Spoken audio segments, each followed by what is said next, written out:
Sa baryo sa San Pedro na nakatago sa likod ng malalaking puno at masukal na kagubatan, may pista na ginaganap taon-taon. Ang buong baryo ay puno ng makukulay na banderitas at ang malawak na liwasan ay may handaang puno ng pagkaing masasarap. Pero kakaiba ang pista sa baryong ito. Hindi ito para lamang sa kasiyahan. May mas malalim at madilim na dahilan ng pagdiriwang. Sa tuwing sasapit ang gabi ng pista, ang mga taga-baryo ay lihim na nag-aanyaya ng mga bisita mula sa labas. Pinipili nila ang mga hindi kilala, yung mga hindi taga roon at walang nakakakilala.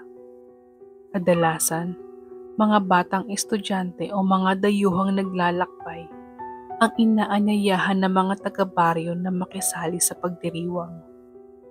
Isang gabi ng pista, napadaan sa baryo si Ana, isang backpacker na may mahilig magbisita sa mga malalayong lugar. Nahikayat siya ng masasayang tunog ng tugtugan at liwanag ng makukulay na ilaw sa baryo ng San Pedro. Paglapit niya, agad siyang sinalubong ng mga taga-baryo. Nakangiti at nagsasabi ng, "Sumama ka sa amin, bisita ka sa aming pista." Natutuwa siya sa mainit na pagtanggap, kaya't hindi siya nagdalawang isip at sumama. Pinakain siya ng masasarap na putahe, lechon, kare-kare, at iba pang pagkaing pangpista. Masaya ang paligid at marami ang sumasayaw at tumatawa.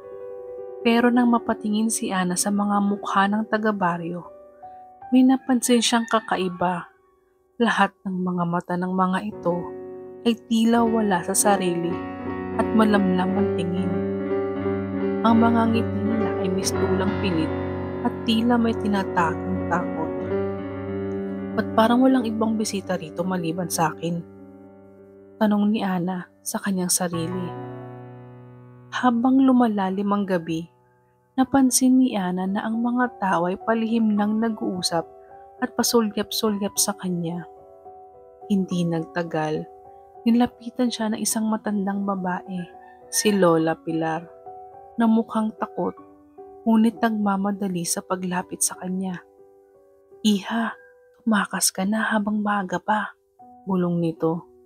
"Ikaw ang napili ng baryo para sa ngayong taon. Ikaw ang magiging handa." Nabigla si Ana, pero bago pa siya makagalaw, hinawakan siya ng mga kalalakihan sa baryo. Pilit siyang dinala sa isang lumang kapilya sa likod ng liwasan. Doon, may altar na puno ng mga alay, mga laruan, mga damit ng mga bata, at mga gamit ng iba't ibang tao. Lahat ng ito ay mula sa mga dating bisita ng baryo. Mga taong hindi na kailanman nakaalis sa lugar na yun.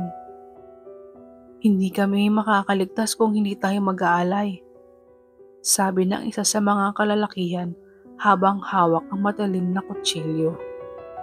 "Ibinibigay namin ng mga bisita sa isang espiritong nagbabantay sa aming baryo upang hindi kami gawing masama." Nagpupumigla si Ana, ngunit mahigpit ang hawak ng mga taga-baryo. Sa desperasyon, sinubukan niyang sumigaw para humingi ng tulong, ngunit tila bingi ang buong baryo sa kanyang mga pagmamakaawa. "Sa gabing ito, ikaw ang aming handa," sabi ng matandang babae na tila lider ng litwal. "Isang sakripisyo para sa kapayapaan ng aming baryo." Biglang nagdilim ang paligid ni Ana, habang ang huling tunog na narinig niya ay ang hiyaw ng masasayang tao sa labas na walang kamalay-malay sa madilim na lihim ng baryo San Pedro.